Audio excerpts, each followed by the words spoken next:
What's Kelly's eye looking at today? Something a little bit different today, David. I'm looking at a bell. It's a bit out of reach. We can't actually ring it, unfortunately. No, mind you, if we did, we'd be in trouble, perhaps. Well, we probably would at this time of night. Yes. It's painted green. No doubt it's possibly brass underneath all that. It's got a rather nice metalwork frame projecting it out from the gable of a property, and the rope is hanging down. If we had very long arms we could actually reach it, but I think, as you say, David, we better just leave it silent. It is rung occasionally, though. Yes, as far as I know, I think it's on New Year's Eve. At least I've been out here on New Year's Eve and heard it ring in the New Year on one occasion. In fact, that was the occasion when it was sort of put back into operation, having been greased and released and a new rope put onto it. Many people from that description will know that we're in Union Mills and we're at the Central Store, what is now called the Central Stores, but I'm sure it wasn't the Central Stores originally. No, it wasn't. It appears in fact to have been the office for the mills. Of course, again, people might wonder why it's called Union Mills, and that's because there was a mill here, a corn mill here, going back a long time, of course. And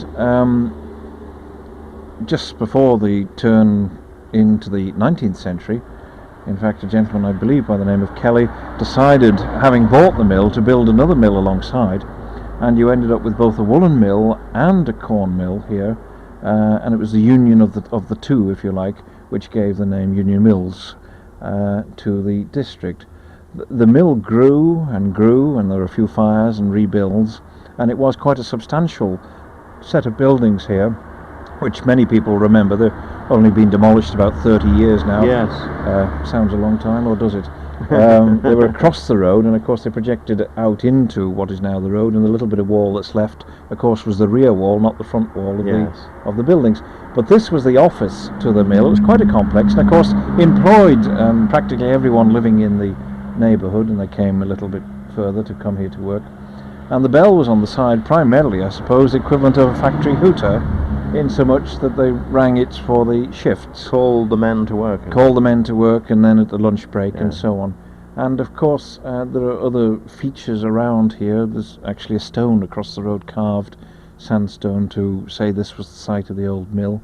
That was put up in Heritage Year 1986, using a piece of sandstone that actually came from the Clothworkers' School in Peel. But alongside us, just down from the bell, is the present Methodist chapel or church, and this field was known as the tenter field. Now, you've heard the expression being on tenter hooks, not tender hooks, but tenter hooks. Tenter hooks, yes. Well, tenter hooks was used in the making of cloth, when the cloth was made and dyed and so on. There were wooden frames, long frames, with iron hooks on, tenter hooks, and the cloth was actually hung over the hooks while the cloth itself dried. And I think there may just be an example of those left out at St John's. Certainly was there a few years ago. And anyway, this site of the chapel, built in 1930, was where the cloth from across the road was hung out. And so several of the cottages, of course, alongside were occupied by mill workers, and of course the mill owners lived in the larger houses just up the top of the village. You think of a place like this as perhaps unchanging, but in fact, in 30 or 40 years, it's changed quite a lot. It has changed quite a lot. I mean, there's a fairly modern canopy over a garage, but if you look in between the modern bits and the demolished bits, you will find quite a bit of antiquity. Cottages on the right heading out to Peel, very good example of their type. And on the opposite side, I believe there's a date stone, in fact, on the cottage next to the garage,